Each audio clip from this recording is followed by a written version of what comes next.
Una vez pasada la primavera, la corte se iba a San Ildefonso, o deberíamos decir a Balsaín, porque en origen el Felipe V lo que quería era reformar y reparar el palacio de Balsaín, que tenemos aquí en este grabado de Vingaerde a la izquierda.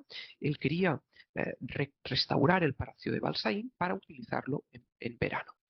Hacia 1717 empiezan unas obras en el palacio de Balsaín. El palacio de Balsaín había sufrido un incendio en época de Carlos II. Eh, los historiadores consideran que no habría sido un incendio tan aparatoso como a veces se ha dicho. Algunas partes se habrían dañado, pero no queda el palacio completamente arrasado por el incendio, lo cual, como digo, facilita que tras una pequeña reparación o tras una reparación, pues la corte, efectivamente, Felipe V y su corte, su familia, puedan instalarse en Balsaín a partir de 1717. Pero en 1719 Felipe V se enamora de un paraje vecino, que es la granja de San Ildefonso, y decide construir un palacio ahí. Un palacio que, sin embargo, hay que decir que Felipe V en ese año, en 1719-1720, había tomado otra decisión muy importante. Y es que él quería abdicar, ¿no? Sus problemas psiquiátricos, su devoción religiosa, le empujaban a abdicar. Y él decide que en 1724 abdicará en su hijo, Luis I, y se retirará a la granja. Y por lo tanto se manda a construir, durante 4 años, manda a construir en la granja un palacio. Un palacio que es este de aquí, que vemos en esta reconstrucción virtual. Aquí tenemos un tapiz que lo representa también, ¿no? Y la reconstrucción se basa en el tapiz, evidentemente. Un palacio que contrastaba con los jardines, unos jardines a la francesa, a la última moda, en este caso, con algún toque español también, algún toque hispano, tienen estos jardines, pero y contrasta pues en este entorno, como digo, en estos jardines de la francesa, contrasta este edificio que manda a construir este palacio, primer palacio de la granja, que claramente es una arquitectura pues muy, digamos, un poco anticuada, un poco propia de época de los Austrias, muy alejada de las nuevas tendencias en arquitectura, una arquitectura arcaica, inspirada, como digo, en los alcázares, los viejos alcázares de los Austrias, la Torre de la Parada, esto recuerda también, el propio Palacio de Balsaín también nos recuerda un poco esta arquitectura, el Escorial, en fin, ¿no? Una arquitectura, como digo, arcaizante, pero que, según los historiadores, Beatriz Blasco, que ha estudiado muy bien este primer palacio que construyó Teodoro Ardemans, refleja pues un poco la voluntad de Felipe V de que esto fuera un retiro, ¿no? Él abdicaría, se retiraría aquí a vivir tranquilamente, a vivir más o menos de forma humilde, de forma sencilla, ¿no? Y por lo tanto lo que está creando aquí es pues un eremitorio, ¿no? Un regio eremitorio, como han dicho los historiadores, donde él vivir con su esposa eh, tranquilamente, rodeado de unos bonitos jardines a la francesa, pero en un edificio pues relativamente modesto, que tenemos aquí en esta planta. En rojo más oscuro sería la vieja hospedería de los monjes jerónimos, con un patio interior, y en este color salmón un poco más clarito, pues el palacio de la granja creado por Ardemans. Muy interesante en este palacio la importancia que tiene la colegiata, esta iglesia, ¿no? Destacando, por lo tanto, bueno, es una iglesia que recuerda también un poco la disposición del Escorial, con este gran templo que domina la arquitectura, y que, bueno, pues es una iglesia que nos indica que Felipe V venía aquí a retirarse, a rezar, ¿no?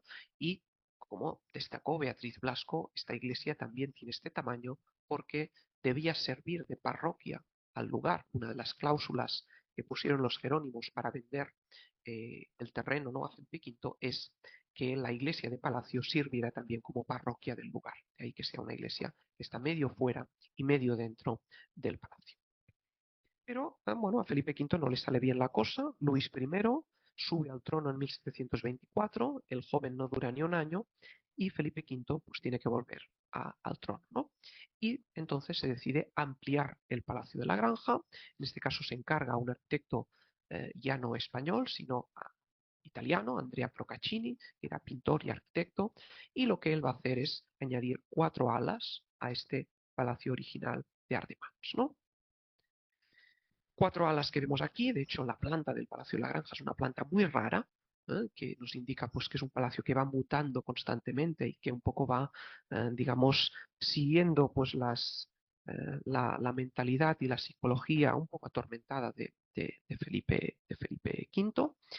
Bueno, este serían las viejas habitaciones de los reyes en este palacio de Ardemans y 4 alas que se construyen nuevas. El nuevo cuarto de los reyes, el cuarto de los infantes y las infantas en este lado, el cuarto de los príncipes de Asturias y esta otra ala debía contener una gran sala, un gran salón que nunca llegó a terminarse, que es lo que se llamó la galería. Y aquí les he señalado la camita, más o menos, la escala no se la crean mucho, pero es para indicar que aquí, bueno, pues estaba el dormitorio de los reyes y justo esta pieza de aquí era el tocador de la reina.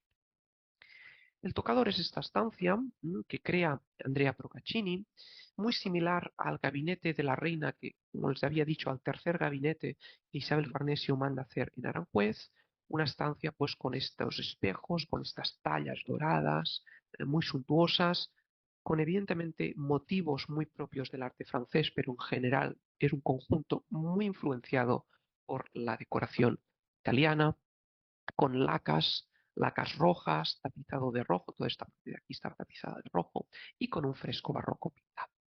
Un espacio muy suntuoso que hoy en día, si se hubiera conservado, hubiera sido pues seguramente la estancia más famosa del Palacio de la Granja y probablemente una de las más famosas de los palacios reales españoles, pero por desgracia resultó completamente destruida durante el incendio de 1918, del cual hablaremos ya en su momento. Esta estancia, el tocador de la reina, era donde, pues, además solía hacerse una ceremonia, ¿no? Que era precisamente el tocador de la reina, que era pues una especie de recepción matutina. Los reyes recibían aquí a su familia, a sus hijos, ¿no? A miembros allegados, amigos, altos cargos de la corte, eran recibidos aquí en una recepción, pues como digo, matutina, nada más despertarse los reyes. Pero como bien sabido es que Felipe V vivía de noche y dormía de día, esta recepción matutina tenía lugar nada más al levantarse los reyes, es decir, a las 3 de la tarde. Bueno, otra estancia contigua es la que vemos aquí. Este es el dormitorio de los reyes, que en este caso fue obra de Filipo Iubarra, de nuevo con lacas. A Isabel Farnesio le gustaban mucho las lacas orientales. Hay un artículo maravilloso de Mercedes Simal y otra historiadora que ahora, disculpen, pero no recuerdo su nombre, que estudian la colección de lacas y porcelana oriental que tenía Isabel Farnesio. Y como digo, este dormitorio, pues completamente recubierto de lacas, que además también tenía un techo barroco pintado, destruido durante el incendio, y que además algunas de las lacas que vemos aquí pues están claramente dañadas, algunas faltan incluso, y otras están dañadas por el fuego, ¿no? De 1918. Pero hay una tercera ampliación del palacio, se decide hacer una nueva fachada central, obra de Iubarra y de Sacchetti. Iubarra concibe este proyecto, pero a medida que empiezan a hacer la nueva fachada, se empieza a resquebrajar el edificio que hay detrás y hay corriendo que desmontar la fachada y tirar abajo el edificio y rehacerlo de nuevo. En este caso ya obra de Sacchetti. Sacchetti, recordemos, estaba construyendo en ese momento el Palacio Real de Madrid. Es un gran arquitecto, construye un palacio real en Madrid muy sólido y también la misma solidez demostró en esta parte central del Palacio de la Granja, porque gracias precisamente a la solidez con la que él construye esta zona y con unas grandes bóvedas de piedra, pues esta parte se salvó del incendio de 1918. Bueno, la decoración se salvó, el edificio resultó dañado, pero los interiores, digamos, sobrevivieron al incendio. Bueno, es precisamente esta parte central, la que vemos de aquí, donde pues Felipe V y Isabel Farnesio eh, crean nuevas habitaciones, en este caso pues lo que llamaríamos el cuarto novísimo, ¿no? Porque el cuarto nuevo en verdad es este, pues este es el novísimo, ¿no? Cuarto novísimo para la reina y otro para el rey, y los dos cuartos se encuentran en el dormitorio en el centro, que era pues un dormitorio compartido, ¿no? Como hemos dicho. Bueno, también la cama más o menos se la imaginan pues a escala. Bien, estas habitaciones son las que hoy en día ustedes ven en la granja cuando la visitan, estancias conservadas sobrevivieron al incendio, que además en el año 2000 se buscó recrear un poco cómo serían en época de Felipe V. Aquí tenemos pues la pieza perdonen, la pieza de la chimenea inmediata a la del tocador, así se la llamaba, es una de las estancias de la reina, donde precisamente está la chimenea que les he comentado antes, la chimenea esa que venía del alcázar. Y bueno, claro, llegados a este punto, yo les pregunto, ¿es esto una decoración francesa? ¿Es este un interior francés? En absoluto. Estamos aquí ante un interior palaciego típicamente italiano. Los mármoles, los muebles, los frescos, el tipo de pinturas es clarísimamente siguiendo las tendencias y las modas italianas del momento.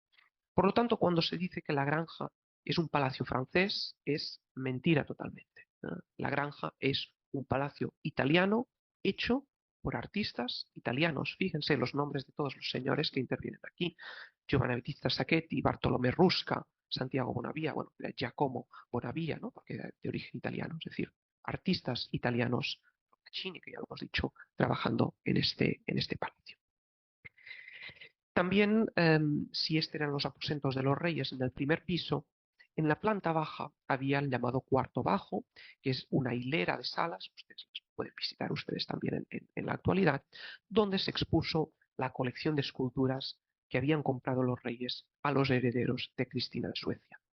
Colecciones de esculturas que se exponían, curiosamente, junto con pinturas, porque los reyes tenían tal cantidad de pinturas, habían comprado tantas pinturas que no sabían dónde ponerlas y estaban puestas también entre las esculturas. Bien, en los años 90 estas salas fueron restauradas y bueno, de esa época es el suelo de mármol. Parece ser que siguiendo diseños de época de Felipe V, pero el suelo de mármol es de los años 90 y también es de los años 90 el estuco que vemos en las paredes, es un estuco muy, muy reluciente, ¿no? Muy, muy vistoso, pero las fotografías antiguas nos indican que muy probablemente, bueno, el aspecto de las estancias sería distinto, no había el mármol, sino que había sencillas baldosas en el suelo de estas estancias y las paredes pues tendrían un estuco, un revoco mucho más mate, mucho más sencillo. En otras palabras, estas salas que hoy en día pues, son como muy relucientes, ¿no? Recuerdan a veces con estos pavimentos de mármol a un vestíbulo de un banco. En la época, ¿no? Tendrían pues un aspecto más rústico, más próximo, más cercano a las loggias de los palacios italianos, donde se exhibían las esculturas, a estas galerías de los palacios italianos, por ejemplo, las de Mantua, ¿no? Estas galerías de Mantua, un aspecto un poco más rústico, más campestre, porque al fin y al cabo estas eran las estancias que estaban en comunicación directa con el jardín, que permitían acceder directamente al jardín y por lo tanto, como digo, tenían este aspecto un poco más rústico, más de loggia, más de pórtico, con esta colección de antigüedades. Un espacio un poco a medio camino entre el interior del palacio y el exterior del palacio. En el Palacio de la Granja conservamos varias mesas, varios muebles de época de Felipe V, muy bien estudiado eh, en el año 2000 por María Soledad Fernández González, si no me equivoco, que bueno, pues estudió efectivamente los distintos encargos. Tenemos esta consola hecha por artistas artesanos españoles, que sigue modelos franceses, en este caso es, digamos, copiando modelos franceses.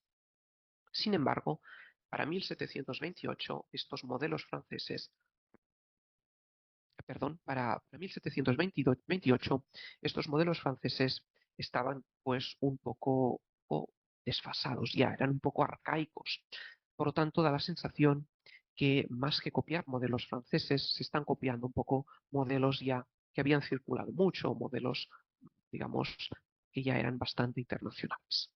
Y esta mesa de aquí, de un artista, de un ebanista genovés, perdón, es de un ebanista, como digo, genovés, que, bueno, pues claramente sigue un repertorio rocalla francés, pero estamos esencialmente ante una consola, un mueble típicamente italiano, ¿no? Por la forma, las proporciones, es un mueble, insisto, muy, muy italiano. Algunos de estos muebles están en la granja, otros los pueden ver ustedes, de hecho, en el famoso salón de audiencias del Palacio de la Zarzuela, donde da las audiencias el rey, un palacio pues, que